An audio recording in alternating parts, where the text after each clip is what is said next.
Reed Richards and the Human Torch face off in a battle for the heart of Madam Web. Who will win? Let's talk about Materialists.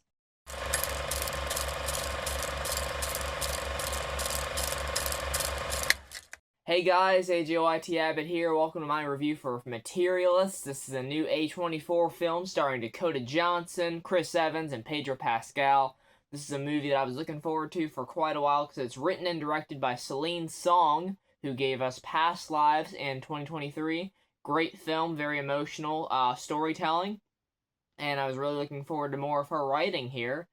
And I'm excited to talk about this one. So if you guys haven't seen Materialists, this will be a spoiler review. There's quite a bit of juicy details to get into, so you don't want to get spoiled for it. Go check the film out and come back and hear my thoughts. So, Materialists is about a matchmaker named Lucy who meets this guy named Harry, played by Pedro Pascal, at an event. And she's a matchmaker, but she feels like when she meets Harry, I might have actually maybe met my match here. She thinks that he is a 10 out of 10. She says that at one point in the movie. Like, you are a 10 out of 10, the perfect match. Ideal height, ideal, money, ideal, living situation, all of that. And Pedro Pascal plays Harry, who is this guy that has a lot of money, very wealthy, and he sees Lucy, starts hitting on her. She's like, I'm gonna, see if I can rizz her up. And Lucy is a person that, yeah, she is a matchmaker, but she's not a fool. She's trying to, figure out for herself, is like, am I truly falling for this guy, or is it just a material love? Is it just a material things sort of situation where he has a ton of money? Is that the reason why she likes him, or is there something deeper? And she also has a love interest in Chris Evans' character, John. There's a level of honesty between them where he's like, I don't hate you because you don't want me because I'm poor. I love you for just the way you are without all of that other extra bits. And Lucy is kind of struggling to find that balance where she's like, I love this guy, but at the same time, I don't love his living situations, his money situation, his job situation. But can she look past those material things for this guy that genuinely cares about her and is willing to drop everything and go to her? Chris Evans really crushes it in this movie. He might be my favorite performance in the film. He has a few monologues in this movie that are just fantastic. And Dakota Johnson as well is awesome. And Pedro Pascal. There's a scene where Pedro Pascal and Dakota Johnson are at a dinner table and they are exchanging information of like, hey, you're not gonna like me because of this and this and this, and I'm just a basic girl. Great, bouncing back and forth off of each other. The chemistry all around is fantastic, and Celine Song's script really anchors it in reality because the story, yes, there's parts of it that are cliche. We've seen this situation before. Oh, is she going to go for the rich guy or the guy that doesn't have too much but seems to be a bit more genuine about it?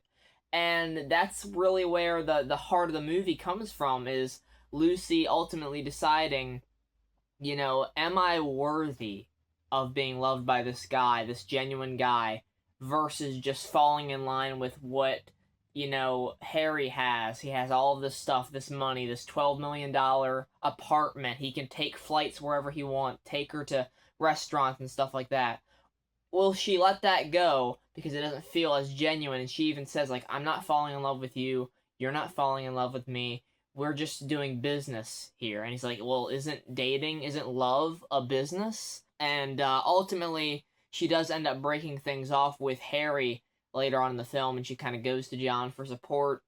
And in this time, John takes her to this wedding, and they have this moment where they're dancing and they're reminiscing about, their past and everything. And they share a kiss, and it's very passionate. I bought the chemistry, like I said, between those two. And he breaks away from her. He's like, well, it's awful convenient that you break up with Harry and then come to me, and now you want to get back together. Are we getting back together? And she's like, I don't know. Because I don't think you love me in that way. I don't know how you can love me because I've been such a a bad person. She says, I am a bad person. I didn't want to be with you because of your wealth, your lack of wealth, that you were poor and that you were living with your roommate and you were barely making ends meet. And there's a level of realness to that, you know? Like, obviously you don't want to be with somebody that isn't the best with financial decisions and doesn't have the money that will be enough to support the two of you. But there's also that feeling of like, can you move past that if the feeling is that strong? And that's honestly where the biggest emotion of the story comes from, because Lucy doesn't think that she deserves him, and he completely stands by her side in this moment. He pitches her one last time. He's like, this is my final offer, you know. We forget about the material things and we just focus on what we mean to each other, because that's really one of the big selling points of the movie, is how much value do you have for somebody and how much value do they have for you. That's what builds a strong relationship. Because earlier in the film, there's a bride that's struggling with this decision, like, should I get married today or not? And Lucy's like, does this guy make you feel valuable? And she says yes, and like, does that make you want to marry him? And she says yes after they talk a bit. And John makes her feel valuable. Harry has valuable things. Material things. See? See where the title's coming from here? John, he has such a strong feeling for Lucy, and he values her so much. And she feels that by the end of the film, where they've become a couple again, and they do end up getting married in the end. Well, he proposes, and we see them going to get the marriage license. So it's a happy ending for Lucy and John, and even Harry. He actually is getting matched up with somebody, as the boss lady tells Lucy later in the film. He's like, he's getting matched up with somebody. And I thought the writing in this movie was excellent. The directing was excellent. The performances are awesome. And it is definitely another win for Celine Song. So, guys, I'm giving Materialists a 9 out of 10. It is an emotional journey. It is definitely cliche in some moments, but the writing of it really anchors it in reality, where you're like, yeah, there is a part of this that is wholly unique in the way that she writes this movie. And you have the performances, you have that star power, and it makes it for a really entertaining and very engaging film. So, yeah, that's going to be it for my review, guys. Let me know what you thought of Materialists down in the comments below. What's your favorite A24 film? Next week, we got Elio and 28 Years Later. Looking forward to reviewing those. And until then, I've been AGYT Abbott. Thanks so much for watching, and goodbye.